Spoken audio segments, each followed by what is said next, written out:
However, I'm Paul McGuire Grimes. I don't think that anyone would have predicted that Magic Mike would have spawned into a movie trilogy, a docu-series on HBO Max, and multiple live productions, including a Vegas experience. Now Channing Tatum is back for Magic Mike's Last Dance, and I want to talk about it. This is Paul's trip to the movies.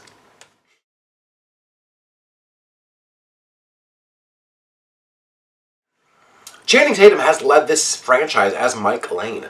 Mike's days of stripping are long over, and his days making furniture have also ended. He's now working as a bartender for private events. His latest client is Maxandra Mendoza, who's played by Salma Hayek Pinault. She's a wealthy housewife going through a nasty divorce. She pays him for a private lap dance, and then pitches Mike an offer in London too good to pass up, even if he doesn't know exactly what the job is. Now, he says he's retired from dancing, and yet she hires him to rejuvenate and choreograph a period drama that's playing at a theater that she owns and give it that Magic Mike touch. Magic Mike's Last Dance was written by Reed Carolyn and once again directed by Steven Soderbergh, who also directed the first film.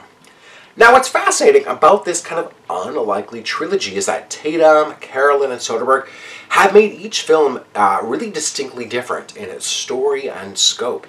You know, the first film was a kind of seedy look at the rise of a young male stripper, loosely inspired by Channing Tatum's life.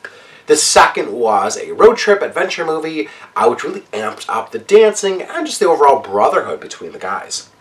This third film really turns us on to the female audience base, thanks to Salma Hayek Pinault's character, who wants to wake them up with a wave of passion, as she describes.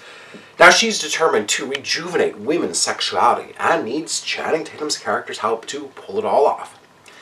Now, with this taking place on a theater stage, Soderbergh and his team of choreographers really incorporate many styles of street dance in conjunction with the exotic dancing that we come to expect from this series.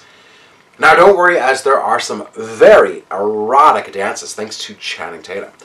But you know, this I think has more of a Magic Mike meets Bridgerton feel to it.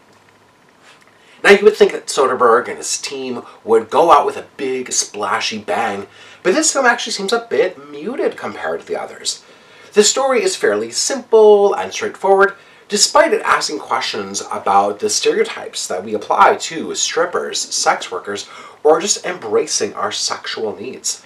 All of this could have been explored more. Soderbergh applies his known auteur vibes, making it seem like a low-budget affair made over just a really short period of time. With Salma Hayek Pinault taking over the role from Thandwe Newton, and this movie moving from HBO Max to theaters, you just kind of wonder how that all impacted the vision of its overall scale. Now, Salma Hayek Pinault is full of life here, and I just can't imagine a different actress in this role, because she really makes it her own. You know, Soderbergh dons multiple hats on his films, as he usually works as his own cinematographer. And you'll notice, if you know his work, his really unobtrusive cameras and lenses that he uses. He has a very distinctive look to his films.